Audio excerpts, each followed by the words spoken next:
지난 주일에는 제가 모세의 족보에 관한 이야기로 여러분들과 함께 은혜를 나누었습니다. 혹시 여러분들 마음속에 지난주에 제목이 뭐였는지 기억하시는 분 계십니까?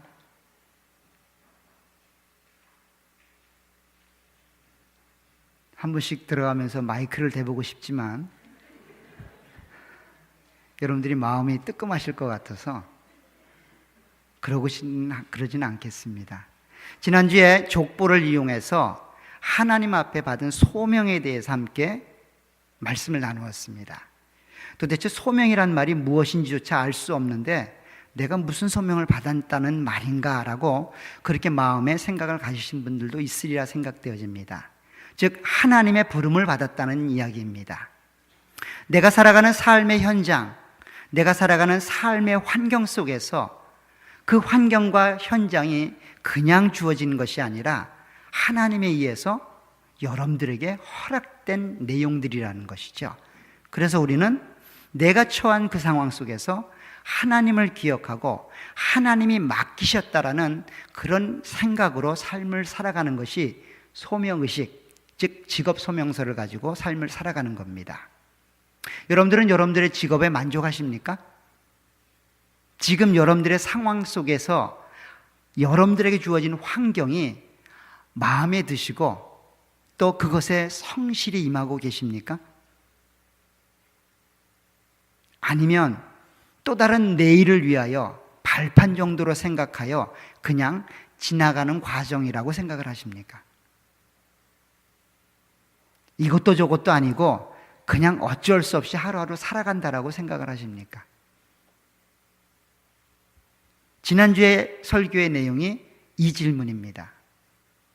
모세라는 한 인물을 통하여 하나님은 사명을 주고 그에게 일을 맡겼고 그 일을 이루어가도록 그들을 격려하고 그들을 인도해 가듯이 여러분들에게도 하나님이 그와 같은 소명과 사명들을 주어서 그 일들을 감당해 나가도록 그렇게 말씀하고 있습니다. 그런데 그 일이 눈에 띄어나게 모든 자들이 관심을 쏟을 만한 큰 일이 아니어서 몇 년간 반복적인 일상 같은 일이어서 때로는 우리는 이런 일로 하나님이 나를 부르셨을까라고 그렇게 의심할 수도 있고 적어도 이건 아니겠지라는 그런 생각조차 할 수도 있을 겁니다. 그러나 하나님은 우리의 삶의 모든 영역 속에서 일하고 계시기 때문에 그렇게 지극히 평범해 보이고 누구에게나 동일하게 일어나는 일 같지만 그것 역시 하나님이 여러분들을 특별하게 부르셔서 그 환경과 그 조건으로 인도하고 계심을 기억하신다면 아마도 여러분들은 그 어느 누구보다 그 어떤 사람들보다 그 어떤 일을 행했던 그 세상의 누구보다도 하나님의 뜻에 부합하는 하나님의 영광을 드러내는 그런 삶을 살아가고 있는 줄 압니다. 그런 마음 자세로 하나님의 일들을 감당하고 주어진 삶들을 감당하시길 간절히 부탁을 드립니다. 이런 일들을 감당할 때 가장 마음속에 걸리는 짐들은 내 과거입니다. 과거에 저질렀던 실수들, 태생적인 어찌할 수 없는 내 성격과 내 모습들, 어쩌면 인종적으로 황인종으로 태어났던 우리, 대한민국의 사람으로 태어났던 우리, 어쩔 수 없이 받아들여야 되는 그런 인생의 자락까지 때로는 마음 한구석에서 알게 모르게 아픔으로 다가올 때가 있을 겁니다. 그런 사람이 바로 모세였고 그런 상황이었지만 하나님은 그를 선택하여 불렀고 그를 통하여 하나님 일들을 감당해 나가고 있습니다. 그래서 족보라는 내용을 통하여 그들의 연약함, 그들의 나약함, 그들의 실수를 하나님이 회복하여 하나님의 일들을 다시금 시작해 하십니다. 그래서 오늘 족보가 끝난 다음에 동일한 모습으로 다시 한번 모세를 부르고 있습니다. 29절에 보면 이렇게 말을 합니다. 6장 29절에 여호와께서 모세에게 말씀하여 이르시되 나는 여호와라 내가 내게 이르는 바를 너는 애굽 왕 바로에게 다 말하라. 이제 내가 너를 불러 하나님의 일들을 맡기니 내 아픔과 조건 내가 다 알고 그래도 너를 불러서 이 일을 맡기니 이제는 순종하여 가라는 겁니다. 이제는 더 이상 내 아픔 속에 발목 잡히지 말고 내 환경에 노예가 되지 말고 하나님의 영광을 위해서 그 주어진 그 자리에서 성실히 너에게 주어진 그 사명을 감당하라는 겁니다. 모세에게. 그런데 모세가 이런 하나님의 치유와 하나님의 소명의 재확인 속에서 이렇게 반응을 합니다. 30절에 보시면 모세가 여호와 앞에서 아뢰되 나는 입이 둔한 자이오니 바로가 어찌 나의 말을 들으리이까. 벌써 세 번째입니다. 똑같은 말을 반복적으로. 아마 여러분들에게 누구에게 어떤 일을 맡길 때 세 번 정도 이야기했는데도 불구하고 노라고 하면 어떻게 하시겠습니까? 요즘은 세 번도 안 가죠. 한 번 했는데 대답도 안 했는데 얼굴이 찌푸려진다. 그러면 딱 닫죠. 근데 지금 모세는 동일한 말을 세 번이나 반복해 합니다. 내 입이 둔하여 그 일을 못하겠다는 겁니다. 사실 여기서 내 입이 둔하여 그 일을 못하겠다는 말은 완곡한 표현이지만 이제 이 일에서 나를 빼달라는 겁니다. 못하겠다는 겁니다. 왜 그랬을까요? 모세는 그런 경험을 했던 거죠. 아마도 그렇게 바로에게 가서 하나님 말씀대로 그 일을 전하면 엄청난 일이 일어날 줄을 알았던 겁니다. 그리고 바로가 바로 항복하고 이스라엘 백성들을 내보낼 줄 알았던 거예요. 그런데 그 일이 정반대로 이루어지게 됩니다. 바로는 더 악랄해졌고 포악해져서 더 극악무도한 모습으로 변해버렸습니다. 그래 바로의 변화는 고스란히 이스라엘에게 그대로 전가가 되었습니다. 그들의 고역은 더 힘들어졌고 그들의 상황은 더 나빠졌습니다. 그래 그 고통과 신음 속에 있던 이스라엘 백성들은 자기들이 당하는 이 아픔을 그대로 다 모세에게 쏟아놓고 있습니다. 결국 이 모든 일의 책임자로, 이 모든 일의 결과로 모세에게로 집중되고 있는 거예요. 그것도 부정적으로, 원망과 불평의 대상으로. 사실 모세는 더 이상 갈 곳이 없습니다. 사면 초과입니다. 이스라엘 백성들도 자기를 받아주지 않을 뿐만 아니라 바로 역시 자기를 받아주지 않을 거라는 그런 기대가 있는 겁니다. 그래서 입이 둔하여 더 이상 못 가겠다라고 이야기합니다. 사실 바로가 그렇게 행했을 때 하나님은 미리 그런 이야기들을 했었고 모세가 그런 바로의 반응을 보고 이렇게 낙담하고 절망할 수 있었던 것은 하나님의 일을 감당하는 바로의 자세가 올바르지 않았다고 하는 것들을 알게 됩니다. 사실 본문에서 보게 되는 나는 입이 둔한 자입니다. 이 표현은 원래 표현을 보면 나는 입이 할례받지 못한 사람입니다 라는 표현이에요. 할례받지 못한 입입니다 라는 이런 표현을 입이 둔하고 뻣뻣한 사람입니다 라고 해석을 한 거고 번역을 한 겁니다. 다시 말하면 나의 입은 훈련되고 능력을 갖춘 입이 아니라는 겁니다. 말도 잘 못할 뿐만 아니라 이 뜨거운 불 같은 마음이 그대로 여과 없이 흘러나오는 그런 말하는 사람이라는 거예요. 모세가 지금. 그래서 못 가겠다는 겁니다. 어찌 보면 자기가 말을 잘못해서 바로가 하나님의 뜻을 거역하지는 않았을까라는 생각이 머릿속에 있는 겁니다. 여러분들도 그런 생각 많이 하시죠? 특별히 하나님의 일들을 감당하다 보면 혹시 내가 실수해서 혹은 내가 능력이 부족해서 이런 결과가 온 것은 아닐까? 그런 마음의 부담을 가질 때가 있죠. 굉장히 좋은 생각입니다.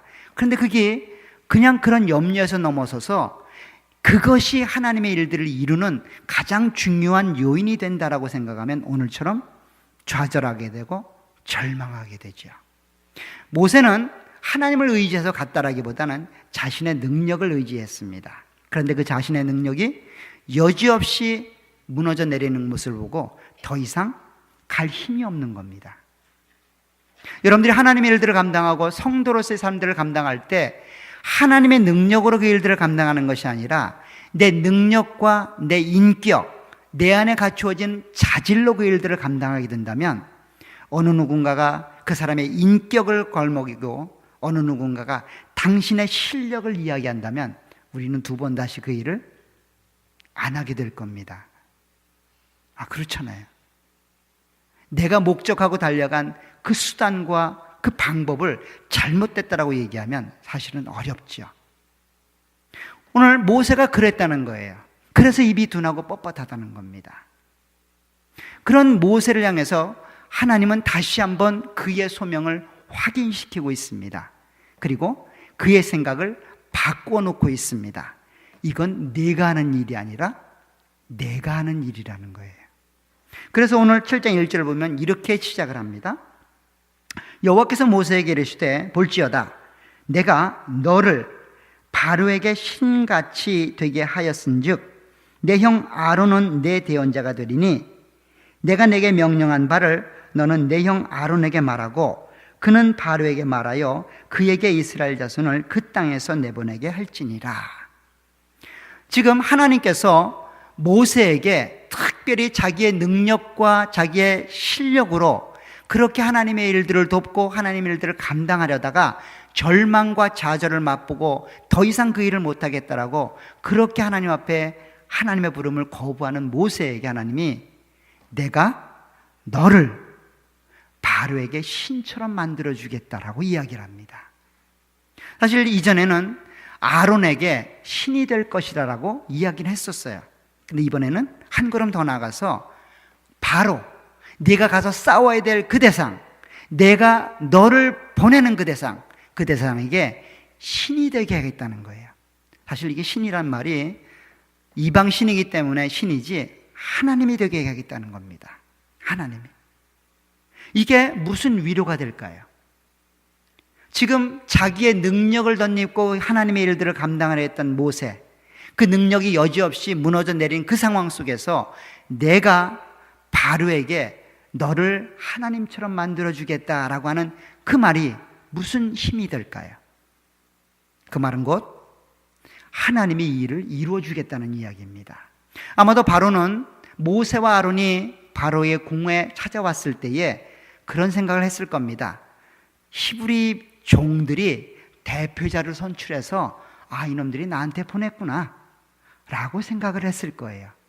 그래서 나온 반응이 뭡니까? 요놈들 봐라, 아직도 편한갑이구나, 시간이 남아도는구만. 그래서 나온 게 뭡니까? 집을 주지 말고 벽들을 똑같은 수량으로 만들어내라는 겁니다. 비록 그들이 하나님이란 이름을 쓰고 있지만 바로의 마음속에는 그들을 보낸 그 하나님은 하나님이 아니라고 생각을 하는 거죠.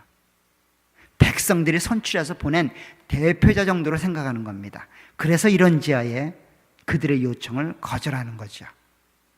그런데 하나님께서 이제는 그 모세를 바로에게 보내며 그 바로가 모세를 하나님처럼 생각하게 만들어주겠다는 겁니다. 그러니 염려하지 말고 가라는 거예요.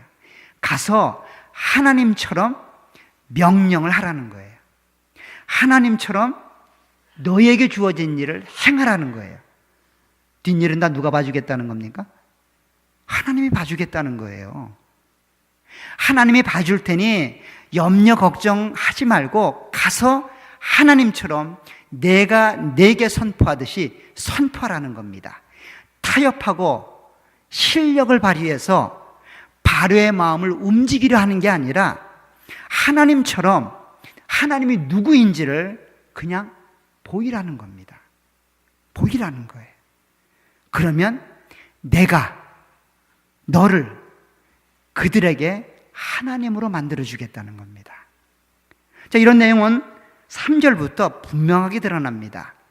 이제는 모세가 가지만 하나님이 행하시는 일로 하나님께서 1인칭이 되어 기록을 하게 됩니다. 3절에 보면 내가 바로의 마음을 완악하게 하고 내 표징과 내 이적을 애굽 땅에서 많이 행할 것이나 바로가 너희의 말을 듣지 아니할 터인즉 내가 내 손을 애굽에 뻗쳐 여러 큰 민족을 큰 심판을 내리고 내 군대 내 백성 이스라엘 자손을 그 땅에서 인도하여 낼지라.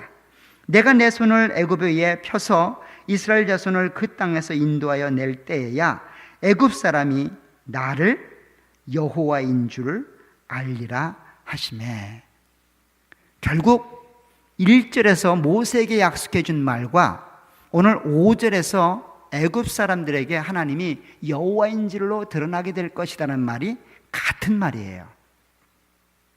결국 모세가 전하는 말은 모세 개인의 말도 아니고 이스라엘 히브리 민족의 말도 아니고 하나님의 말이라고 하는 것들을 알게끔 하시겠다는 거예요. 누가요? 하나님이. 그러니 모세에게 요청되는 일은 뭡니까? 가서 내가 명령한 일을 순종하여 선포하라는 거예요. 그것이 답니다. 여러분들이 여러분들의 삶의 현장 속에서 하나님이 여러분들을 그 자리로 보내신 이유는 한 가지밖에 없습니다. 뭘까요? 하나님이 누구인지를 기억하고 하나님 영광을 드러내라는 거예요.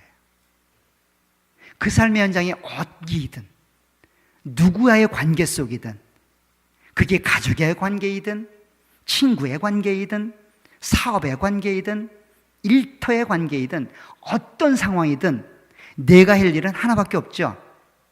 하나님을 드러내 보이는 겁니다. 말과 행동으로. 여러분들이 능력 있게 예의 갖추고 좀 더 나이스한 모습으로 하면 더 좋겠지만 그런 성품이 안 된다 할지라도 하나님의 영광을 목적으로 삶을 살아가라는 거예요. 지금 모세에게 그 얘기하고 있는 겁니다. 너 입이 뻣뻣해? 그러면 내 형을 통해서 내가 한 말을 전달해. 그 이상도 그 이하도 아닙니다. 그런데 참으로 놀라운 하나님의 이 역사적인 일들이 이루어지는 과정을 보면 굉장히 아이러니합니다. 왜냐하면 하나님께서 바로의 마음을 완악하게 하시겠다라고 얘기하기 때문입니다. 오늘 3절에 보면 이렇게 말합니다. 내가 바로의 마음을 완악하게 하고, 이게 전제가 되고 있어요. 아니 굳이 하실 거라면, 그렇게 모세를 통해 하나님의 역사를 드러낼 것이라면 그냥 자연스럽게 하면 더 좋을 텐데 굳이 바로의 마음을 완악하게 할 필요가 없는데 왜 완악하게 하겠냐는 거죠. 목적이 있죠. 목적이 뭘까요? 하나님이 모세를 바로에게 보내는 목적은 하나입니다. 뭘까요? 하나님이 누구인지를 세상 가운데 알리는 거예요. 물론 그 과정 속에 출애굽도 나올 수 있고 10가지 재앙도 들어갈 수 있습니다. 그러나 궁극적인 모습은 뭐예요? 이스라엘 백성들에게 여호와가 누구인지를 알리는 겁니다. 그래서 그 여호와를 섬기게 만드는 겁니다. 애굽 사람들에게 이 모세를 보낸 하나님이 누구인지를 알게 하는 겁니다. 그래서 그 하나님께로 돌아오게 만드는 겁니다. 그 과정 속에 나타나는 것은 출애굽도 있고 10가지 재앙도 있는 거예요. 그런데 그 과정을 하나님이 완악하게 하는 방법을 통해 이해가 가시겠다는 거예요. 그러니 모세에게 요구되는 건 뭘까요? 하나, 인내입니다. 뭐에 대한 인내일까요? 하나님의 때를 기다리는 인내예요. 전도서 3장에 보면 하나님께서 그렇게 하나님의 만드신 피조세계를 때를 따라 만들어 가신다라고 이야기를 합니다. 한번 전도서 3장으로 한번 가보세요. 전도서 3장에 가면 굉장히 다양한 이야기를 우리 가운데 소개합니다. 2절부터 보면 날 때가 있고 죽을 때가 있으며 심을 때가 있고 심은 것을 뽑을 때가 있으며 죽일 때가 있고 치료할 때가 있으며 헐 때가 있고 세울 때가 있다. 반대되는 일들이 우리 인생 가운데 나타난다는 거예요. 우리는 다 살리는 게 좋다라고 생각하는데 살리는 게 아니라 죽일 때도 있답니다. 다 세우는 게 좋은 줄 아는데 세운 것을 허물 때가 필요할 때도 있다는 겁니다. 여러분 인생을 만나보면 그렇죠. 누구에게나 다 환영받는 게 좋은 게 아닐 때가 있다는 거예요. 모든 자들이 다 동의하는 일이 될 때도 있지만 그렇지 않을 때도 있다는 거예요. 근데 이런 많은 일들 속에 전도자가 내리는 결론은 11절입니다. 11절에 보면 이렇게 되어 있어요. 하나님이 모든 것을 지으시되 때를 따라 아름답게 하셨고 또 사람들에게 영혼을 사모하는 마음을 주셨다라고 말합니다. 결국 하나님이 계획하신 대로 하나님의 일들을 하나님께서 이루어 가신다는 거예요. 그 하나님의 일들 가운데는 오차도 없고 실수도 없다는 거예요. 그런데 단지 그 일들을 행해나가는 인간들에게는 하반절에 뭐라고 했습니까? 그러나 하나님이 하시는 일의 시종을 사람에게 측량할 수 없게 하셨다는 겁니다. 이게 우리의 한계고 답답함이죠. 아마 여러분들 중에 지금 하나님이 나타나서 지금은 허물 때야 라고 말하는데 뻗팅기면서 아닙니다 하나님 세울 겁니다 이렇게 말할 사람이 있을까요? 지금은 세울 때야 그러는데 아유 아닙니다 하나님 지금 허물 때입니다 라고 말할 사람이 있을까요? 없지요. 아니, 없잖아요 여러분들. 제 말이 아니라 하나님께서 여러분들에게 나타나서 그렇게 말씀하신다면 그렇게 행하실 거잖아요. 지금은 죽을 때야 그러면 죽을 거 아니에요. 아닌가요? 근데 중요한 건 뭐냐면 그때를 모른다는 거예요. 지금 모세에게 말하고 있는 하나님이 그때를 알려주지 않는 겁니다. 그것을 바로의 완악함을 통해 설명하는 거예요. 이런 일들을 통해 모세는 무엇을 배울까요? 하나님의 주권을 인정하게 됩니다. 이게 내 실력으로 되는 게 아니구나. 내 지식으로 되는 게 아니구나. 내 열심으로 되는 게 아니구나라는 것들을 인생을 통해서 우리가 배우듯이 모세는 10가지 재앙을 통해서 배우게 되는 겁니다. 세 번째 가도 하나님이 일을 안 하시네? 그럼 네 번째는 하실까? 다섯 번째는 하실까? 여섯 번째는 하실까? 일곱 번째? 계속해서 모세의 마음속에는 누구를 바라보게 될까요? 하나님을 바라보게 되죠. 여러분들의 인생 속에서 실패를 경험하면 경험할수록 내 인생의 주인이 내가 아니다라고 하는 것들을 깨닫게 됩니다. 지금 그래서 바로의 마음을 강팍하게 하는 겁니다. 아마도 바로는 마음속으로 히브리 민족을 내보내야 되겠다고 생각을 했을지도 모릅니다. 그런데 모세 얼굴만 딱 보면 입이 바뀌는 거예요. 여러분들도 그렇잖아요. 내가 저 사람 용서해야지. 불쌍한 사람인데. 근데 그 사람 딱 만나자마자 꼭지가 돌죠. 괜히 인상을 보니까 안 된 거예요. 특별히 우리 가정에서 많이 일어나죠. 사랑하는 남편과 화해해야 되는데, 사랑하는 아내하고 화해해야 되는데 괜히 말 한마디 잘못했다가 화해하려고 안 되고 이런 일들이 비일비재하게 일어나죠. 지금 어쩌면 바로는 자기의 능력과 자기의 의지와 상관없이 완악한 상태로 흘러갈 수밖에 없습니다. 언제까지 그렇게 될까요? 하나님이 정해놓으신 때까지. 하나님이 그 애굽의 장자들을 죽일 때까지 바로는 거부할 수밖에 없습니다. 누구를 위해서요? 하나님을 위해서. 그러면 그 가운데 있는 이스라엘 백성들 모세는 어떻게 해야 될까요? 인내해야 되겠죠. 인내하는 겁니다. 이게 신앙생활이에요. 이게 여러분들 가운데 주어진 인생입니다. 인내하는 겁니다. 누구 바라보면서요? 하나님 바라보면서. 일이 잘 될 때도 인내하는 거고 일이 안 될 때도 인내하는 겁니다. 사실 이런 인내의 삶을 살았던 한 사람을 성경에서 꼽으라면 다니엘일 겁니다. 다니엘은 15세 포로로 끌려갑니다. 70년간 바벨론 땅에 삽니다. 그리고 그의 마음속에는 오직 한 가지만 있습니다. 그 한 가지가 뭘까요? 하나님이 회복하신다는 약속을 믿고 그거 바라보며 살아가는 사람이에요. 그런데 그 마지막 때가 되었습니다. 그 바벨론의 이제 나라가 페르시아, 메데라는 나라로 넘어가게 되었고 그 두 제국이 바뀌는 가운데서도 네 왕이 바뀌는 가운데서도 이 다니엘은 국무총리를 평생 한 사람입니다. 굉장한 사람이죠? 그렇잖아요. 누군가가 국무총리가 됐다면 가문의 영광 아니겠습니까? 근데 이 사람은 평생을 국무총리로 사는 사람이에요. 그것도 네 왕을 거쳐갔고 그것도 나라가 바뀌는 과정 속에서도 국무총리로 삶을 살았어요. 그런데 다니엘이 어떻게 그런 삶을 살 수 있었을까요? 다니엘은 국무총리가 생애 목적이었을까요?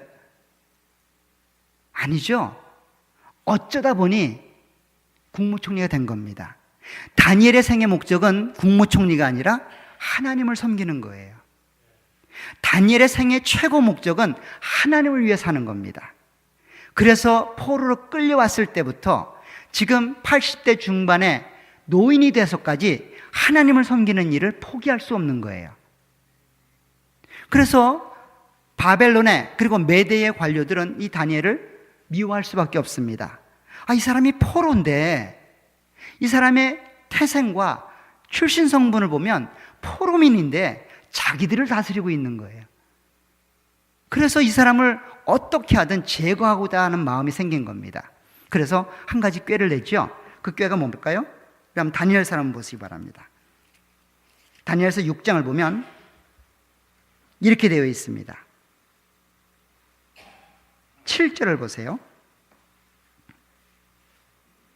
다니엘서 6장 7절에 보면 이런 말이 되어 있습니다. 6장 7절에 나라의 모든 총리와 지사와 총독과 법관과 관원이 의논하고 왕에게 한 법률을 세우며 한 금령을 정하실 것을 구하나이다. 왕이여, 그것은 곧 이제부터 30일 동안에 누구든지 왕 외에 어떤 신에게나 사람에게 무엇을 구하면 사자굴에 던져넣기로 한 것이니이다. 이 계략을 만들어낼 수밖에 없는 이유는 무엇인가 하면 다니엘의 삶 속에서 흠을 잡을 만한 게 아무것도 없던 거예요. 아무것도. 그렇게 고관의 이 자리에 있었음에도 불구하고 그의 삶의 목적이 하나님이었기 때문에 근면했고 성실했습니다. 불의한 내용이 전혀 없었던 것이죠. 그래서 어디에도 그의 실수를 찾아내기가 불가능했던 겁니다. 그런데 한 가지가 있던 거예요. 그 사람은 어떤 상황에서도 신앙은 저버리지 않을 거라는 생각을 했던 거예요. 그래서 신앙으로 올무를 놓고 덫을 놓은 겁니다. 그 상황 속에 10절이 이렇게 되어 있습니다. 10절에 보시면 다니엘이 이 조서에 왕의 도장이 찍힌 것을 알고도 자기 집에 돌아가서는 윗방에 올라가 예루살렘으로 향한 창문을 열고 전에 하던 대로 하루 3번씩 무릎을 꿇고 기도하며 그의 하나님께 감사하였더라. 이게 다니엘입니다. 이게 다니엘의 삶의 모습이에요. 그렇잖아요. 우리 같으면 30일 눈 딱 감고 30일은 굶지 뭐. 하나님이 하실 거야. 이것도 이해 못하는 하나님은 내가 안 믿지. 그건 좀 그러니까 새벽 일찍 일어나고 자정에 2번만 기도하자. 그것도 문 닫고 남들 다 잘 때 혼자 깨어 하나님께 기도하자. 하나님 이 정도는 하시겠지. 이것도 아니면 그래 문만 닫자. 문만 닫고 커튼 치고 아무도 모르게 하자. 근데 다니엘은 지금 어떻게 합니까? 잡아가라면 잡아가라는 거예요. 너희들이 지금 나를 공격하려고 유심히 나를 보고 있을 텐데 하나도 물러서지 않습니다. 우리가 볼 땐 어때요? 바보죠. 바보잖아요. 당장에 사라고자 던져질 것은 누가 봐도 뻔한 사실입니다. 더군다나 창문 열고 기도하는 그 모습은 누구에게나 다 알려진 사실이에요. 다니엘은 하루에 3번씩 창문 열고 동쪽을 향해 기도한 사람이야. 바로 잡힙니다. 바로 잡혀서 사자굴에 던져집니다. 그런데 이런 사자굴에 던져졌을 때 다니엘의 심정이 어땠을까요? 우리는 생각하기를 그 사람은 믿음이 좋은 사람이기 때문에 흔들리지 않았을 거야. 정말 흔들리지 않았을까? 저는 사실 궁금합니다. 누구에게나 두려움이 있고 누구에게나 공포감이 있죠. 근데 다니엘이 그렇게 할 수 있었던 것은 생의 목적이 무엇인지를 분명히 알고 있었기 때문입니다.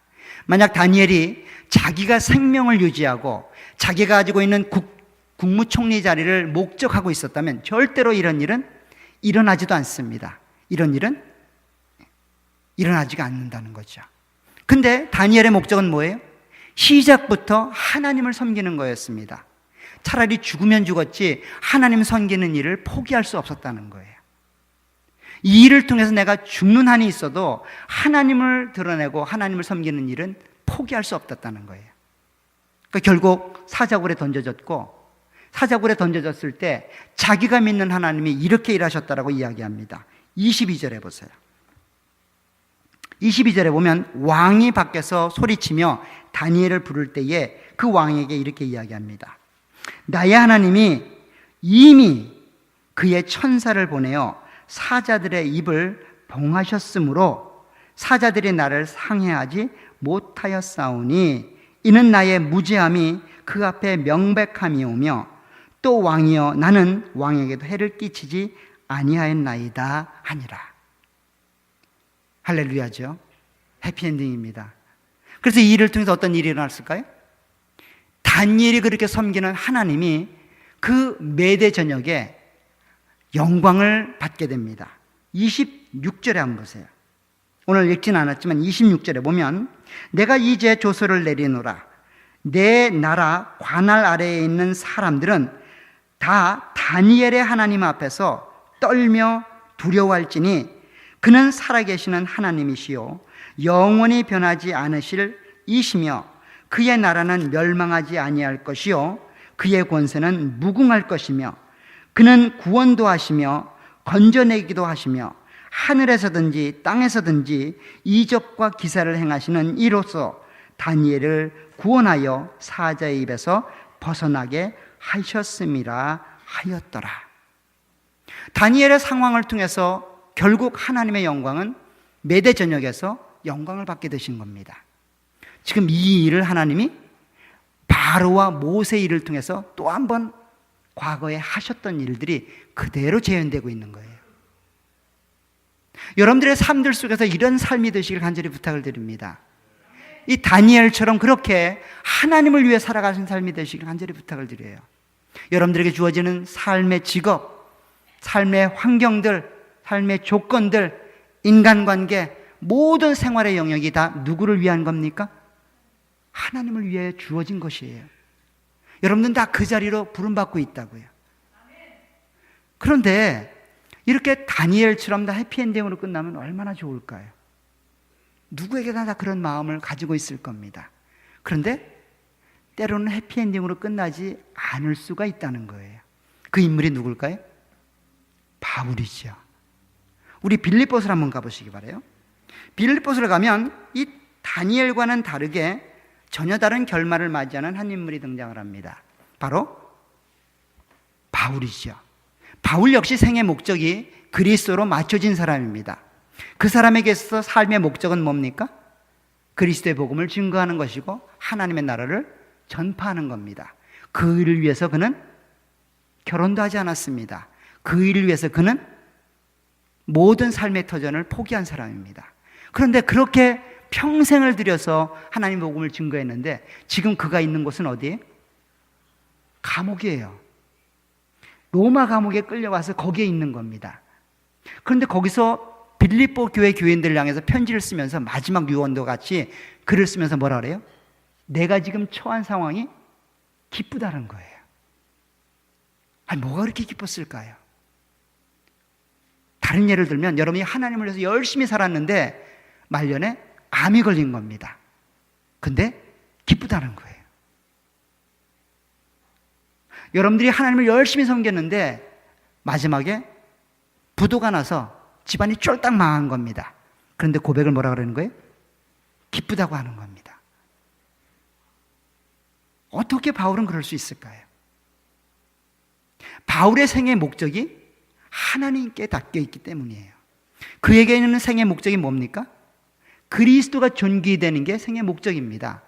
자기의 생명도, 자기의 명예도, 자기의 지위도 모든 것들이 다 그리스도가 존귀되어지는 것에 다 사용된다는 거예요. 그래서 자기가 배운 모든 학문, 자기가 가지고 있는 모든 특권들로 다 배설물로 여길 수 있는 겁니다. 그런데 그가 이렇게 얘기합니다. 12절에 보면 형제들아 내가 당한 일이 도리어 복음 전파의 진전이 된 줄을 너희가 알기를 원하노라. 무슨 말입니까? 하나님 복음 전하는 일이 나의 삶의 목적이었는데 그 일이 감옥에 갇힌 것으로 인하여 중단되고 축소되는 게 아니라 발전되고 더 나아가고 있다는 거예요. 굉장히 놀라운 일이죠. 그래서 기뻐한다는 겁니다. 비록 나의 몸은 쇠고랑에 차이고 춥고 음습한 그런 감옥 속에 놓여 있어서 슬픈 말로를 맞이하고 있지만 그래도 기뻐할 수 있는 것은 내 자신이 아니라 나를 통하여 그리스도가 증거되고 있다는 겁니다. 이 로마 감옥에 갇힌 이 행위 자체가 그리스도의 복음을 증거하는데 유익하다는 겁니다. 그래서 기쁘다는 거예요. 어떤 사람은 이 감옥에 갇힌 바울을 조금 더 괴롭히기 위하여 그런 부정적인 마음으로 그리스도 복음을 증거했다고 이야기합니다. 어떤 사람은 이 사람이 갇혔으니 이 사람의 일들을 우리가 함께 도맡아 하자라고 하는 사랑의 마음으로 그리스도 복음을 증거했다는 거예요. 그 의도가 어떻게 되었든 그리스도의 복음이 증거한다면 나는 기뻐하겠다는 겁니다. 자, 다시 한번 보시기 바랍니다. 14절에 보세요. 형제 중 다수가 나의 매임으로 말미암아 주 안에서와 신뢰함으로 겁없이 하나님의 말씀을 더욱 담대히 전하게 되었느니라.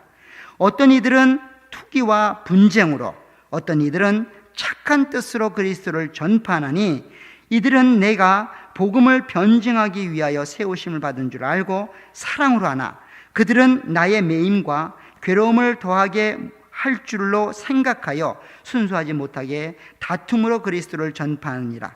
그러면 무엇이냐? 거칠어로 하나 참으로 하나 무슨 방도로 하든지 전파되는 것은 그리스도니 이로써 나는 기뻐하고 또한 기뻐하리라. 이게 바울의 삶의 목적이고 목표입니다. 그래서 바울은 기뻐할 수 있었을 겁니다. 바울의 말로는 어땠을까요? 이 정도 신앙 고백하고 이 정도 신앙을 가졌으면 다시 한번 복직을 시키든지 세상 만방 가운데 축복받은 모습으로, 우리가 생각할 때 축복받은 모습으로 그렇게 감옥에서 당당히 살아나와야 되지 않을까요? 근데 바울은 거기서 죽습니다. 근데 바울은 하나님을 원망하지 않습니다. 왜 원망하지 않을 수 있었을까요? 그것이 하나님이 행하신 일이라면, 그것으로 나를 하나님이 보내셨다면 그것을 내가 받겠다는 겁니다. 하나님이 나를 그곳으로 부르셨다면 그곳에서 하나님이 드러내고자 하는 목적이 나의 죽음이라면 죽음까지 순종하겠다는 겁니다. 그게 소명받은 자들의 삶의 자세이고 모습입니다. 우리는 내가 원하는 일이 되지 않는다고 그렇게 불평불만할 때가 있습니다. 때로는 나의 삶이 지난번보다 조금 못하다고 그렇게 불평불만하며 하나님을 믿는 자로서의 삶을 감당하지 못할 때가 있습니다. 그렇게 되지 않길 간절히 부탁을 드립니다. 오늘 모세처럼 그렇게 하나님이 이제는 못하겠습니다라고 하나님의 그 계획하심을 가로막는 일이 있지 않기를 간절히 부탁을 드립니다. 여러분들을 부르신 하나님은 그렇게 여러분들이 살고 있는 그 삶의 현장으로 부르고 계십니다. 지금 여러분들이 살고 있는 그 삶의 현장이 하나님이 여러분들에게 주시는 최적의 장소이고, 주변에 살아가 있는 많은 사람들은 하나님이 여러분들을 사용하는 최적의 환경입니다. 그곳에서 하나님의 영광을 드러내시길 간절히 부탁을 드립니다. 이 환경 변하면, 이 상황 바뀌면 좀 더 좋겠지, 좀 더 낫겠지, 그런 기대와 소망 속에 그렇게 오늘 하루를 허비하지 않기를 간절히 부탁을 드립니다. 지금 이 자리가, 이 환경이 하나님이 여러분들을 통해 영광 받으실 하나님이 보내신 자리입니다. 그곳에서 하나님 영광 드러내시길 간절히 부탁을 드립니다. 우리 모두가 그와 같이 하나님 영광 기억하고 또 목적하며 살아가시는 귀한 삶이 되시기를 간절히 부탁드립니다. 기도하겠습니다. 하나님 아버지, 주의 은혜 완충을 감사합니다. 오늘 모세의 삶들을 통하여 다시 한번 그 소명을 재확인시키는 하나님의 모습을 보게 됩니다. 과거의 역사 속에 일어났던 한 사건이 아니라 지금도 우리에게 다가오셔서 내가 너를 불러 그 자리로 보냈으니 그곳에서 하나님의 영광을 위하여 성실하게 하나님의 자녀답게 하나님을 드러내 보이라고 말씀하시니 감사를 드립니다. 우리가 그러한 일들을 감당하기를 소원합니다. 우리의 부족함, 연약함, 나약함 하나님이 아시는 줄 압니다. 그런 중에도 우리를 불러 그 자리를 보내셨사오니 끝까지 그 하나님 바라보며 인내하게 도와주시고 그 하나님 기억할 수 있도록 은혜를 베풀어 주옵소서. 그 하나님 기억하며 그렇게 끝까지 걸어갈 수 있도록 은총을 베풀어 주옵소서. 예수님의 이름으로 기도합니다. 아멘.